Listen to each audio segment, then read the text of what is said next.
Good morning all. आज का topic हमारा मॉडल ऑफ टीचिंग पर है, जिसको हम हिंदी में शिक्षण के प्रतिमान कहते हैं। इससे पहले की 3 वीडियोस मैं ऑलरेडी बना चुका हूँ अपने इस चैनल में, और आप लोगों को बताना चाहता हूँ कि हमारा जो ये चैनल है ये आप लोगों के बीएड के सारे सिलेबस को कवर करेगा। और साथ ही साथ आप लोग अगर किसी भी प्रतियोगी परीक्षा की तैयारी कर रहे हैं, जैसे कि सीटेट है, यूटेट है, आप पीजीटी की तैयारी कर रहे हैं, एलटी की तैयारी कर रहे हैं, या फिर नेट की तैयारी कर रहे हैं, तो इन सभी क्षेत्रों में टीचिंग एप्टीट्यूड के जितने भी प्रश्न आते हैं एग्जाम्स में, उन सभी प्रश्नों के हल करने में आपको ये हमारे जो टॉपिक्स हैं, वीडियोज़ हैं, बहुत हेल्प करेंगे। तो आपसे निवेदन है कि अगर आपको ये अच्छा लगता है तो कमेंट करें और साथ में लाइक और सब्सक्राइब ज़रूर करें। ठीक है, थैंक यू। चलिए आज के टॉपिक पर हम बात करते हैं, मॉडल्स ऑफ टीचिंग, शिक्षण के प्रतिमान। सबसे पहले तो ये जानना ज़रूरी है कि मॉडल्स क्या होते हैं। देखिए, जब भी आप कोई मकान बनाने जाते हैं या कोई बिल्डिंग बनाने जाते हैं तो उसके लिए आप पहले एक ब्लूप्रिंट बनाते हैं, जिसको हम मैप बोलते हैं, ठीक है ना। और उस ब्लूप्रिंट के आधार पर ही फिर सारा काम जो है बिल्डिंग का, मकान का, वो तैयार होता रहता है। तो ऐसे ही अगर वो ब्लूप्रिंट टीचिंग के लिए बनाया जाए कि हमने कैसे टीचिंग करनी है, क्लासरूम के अंदर कैसे हमने जा करके बच्चों को पढ़ाना है, क्या क्या स्ट्रेटजीज, क्या क्या एक्शंस, क्या क्या एक्टिविटीज़ हमने यूज़ करनी है, तो उसके ब्लूप्रिंट को हम कहते हैं मॉडल्स ऑफ टीचिंग। ओके, तो आप देख सकते हैं, this is a blueprint designed in advance for providing necessary structure and direction to the teacher. कि ये क्या करता है, आपको एडवांस में ही टीचर को डायरेक्शन देता है कि किस तरीके से उसने आगे टीचिंग प्रोग्राम अपना करना है। डेफिनेशन की बात करते हैं तो सबसे पहले हम इस मॉडल को समझते हैं कि मॉडल का मतलब क्या होता है, मॉडल्स ऑफ टीचिंग होते क्या हैं। ठीक है, तो देखिए 2 डेफिनेशन आपके सामने मैंने यहाँ पर रखी हुई हैं, जिनमें से पहली definition a pattern or plan which can be used to shape a curriculum or course to guide a teacher's action। एक ऐसा पैटर्न या एक ऐसी योजना जिसके माध्यम से एक शिक्षक को अपने कंटेंट को पढ़ाने के लिए, जो भी करिकुलम या कोर्स है उसे पढ़ाने के लिए क्या क्या एक्शंस करने हैं, इसकी जानकारी मिलती है। ठीक है, वहीं दूसरी जो डेफिनेशन है वो ये बताती है कि models are prescriptive teaching strategies designed to accomplish particular instructional goals. ये एक ऐसी प्रिस्क्रिप्टिव टीचिंग स्ट्रेटजी है, मतलब कि पूर्व निर्धारित टीचिंग स्ट्रेटजी है, शिक्षण युक्ति है, जिसके माध्यम से हम अपने चयनित निर्देशित गोलों को या उद्देश्यों को प्राप्त कर सकते हैं। और अगर हम डेफिनेशंस को जनरलाइज करें और समझें आसान तरीके से, तो इन पॉइंट्स के माध्यम से हम समझ सकते हैं the way and technique of creating a favourable environmental condition for carrying out a teaching process. किसी भी कंटेंट को, किसी भी प्रकरण को पढ़ाने के लिए जो भी हम शिक्षण प्रक्रिया को अपना रहे हैं, उसकी सबसे बेहतर और सबसे अच्छा इन्वायरमेंट या फिर उसका वातावरण निर्माण करना, जिसके माध्यम से बच्चा सबसे सरल और प्रभावी तरीके से कंटेंट को समझ जाए, यानी कि अधिगम कर सके। सेकेंड पॉइंट है आपका इसमें, the proper selection of the instructional materials for teaching are prepared curriculum. बच्चों को कंटेंट पढ़ाने के लिए जो हम टीचिंग प्लानिंग करते हैं, उसके लिए निश्चित और निर्धारित निर्देशन योग्य मटेरियल एड्स को यूज़ करना। तो ऐसे स्ट्रक्चरल मटेरियल जैसे टीएलएम हमारा यूज़ करते हैं। आप अगर बच्चों को ताजमहल पढ़ाना चाह रहे हैं तो ताजमहल आप ले जाना आपके लिए संभव नहीं है, तो आप क्या करते हैं, ताजमहल का एक मॉडल ला करके उनको दिखा देते हैं।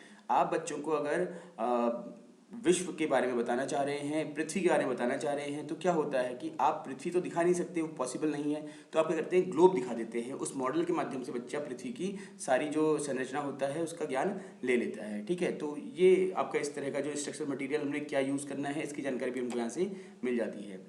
Designing appropriate educational activities and directing all the resources of teaching to achieve the specific objectives. किसी भी शिक्षण अधिगम प्रक्रिया में जितनी प्रभावशाली हम एजुकेशनल शैक्षिक एक्टिविटीज़ कर सकते हैं, एक्टिविटीज़ को हम हिंदी में कहते हैं गतिविधियाँ कर सकते हैं, और जितने संसाधनों का हम प्रयोग कर सकते हैं, उन सभी को प्रस्तुत करने के लिए मॉडल हमें गाइड करता है, हमें निर्देशित करता है। राइट, तो ये तो रहा आपका मॉडल का एक डिस्क्रिप्शन, मॉडल का एक डेफिनेशन कि मॉडल होता क्या है। तो यहाँ तक हम ये समझे कि मॉडल टीचिंग के रिस्पेक्ट में अगर हम बात करें तो मॉडल एक ऐसा ऐसी योजना है जिसके माध्यम से हम शिक्षण प्रक्रिया को पूर्ण नियोजित करके सही मायनों में अच्छा प्रस्तुतिकरण करके बच्चों को प्रभावशाली अधिगम करने का अवसर प्रदान कर सकते हैं। और इस मॉडल के अंदर आपके गोल, आपके द्वारा प्रयोग किए जाने वाले मेथड्स, युक्तियाँ और साथ ही साथ आपके द्वारा बच्चे के साथ किया जाने वाला व्यवहार और उस व्यवहार, उन गतिविधियों के लिए प्रयुक्त होने वाले सभी मटेरियल एड्स की जानकारी आपको मिल जाती है, right. Functions of models of teaching.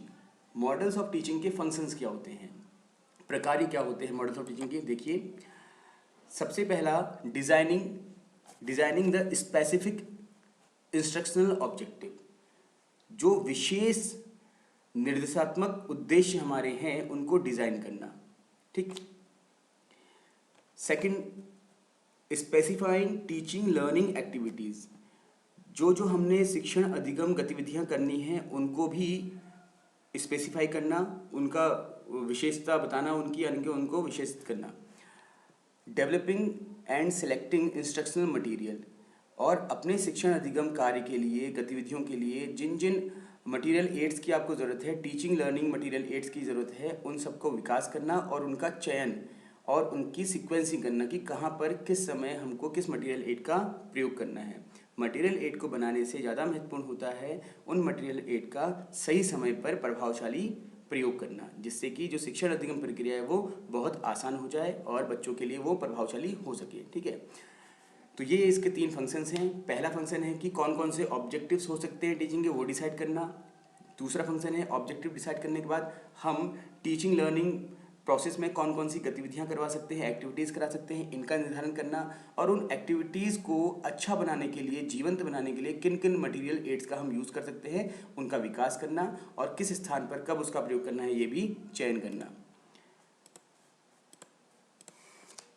इसके बाद फंडामेंटल एलिमेंट्स। देखिए, हर मॉडल के अपने एलिमेंट्स होते हैं और वो एलिमेंट इन 6 फंडामेंटल एलिमेंट्स के अंतर्गत ही आते हैं। सबसे पहला है फोकस। फोकस मतलब होता है कि आपका जो टॉपिक आप पढ़ाने जा रहे हैं और जिस मॉडल का आप प्रयोग कर रहे हैं उस मॉडल के द्वारा टॉपिक का क्या फोकस रहेगा। जैसे इसमें objectives of teaching and aspect of environment, कौन कौन से ऑब्जेक्टिव्स आपके टीचिंग के किस मॉडल से पूरे होने वाले हैं और किस तरह का वातावरण निर्माण हमने करना है उन ऑब्जेक्टिव्स को पूरा करने के लिए, ये बात आपकी फोकस के अंतर्गत बताई जाती है।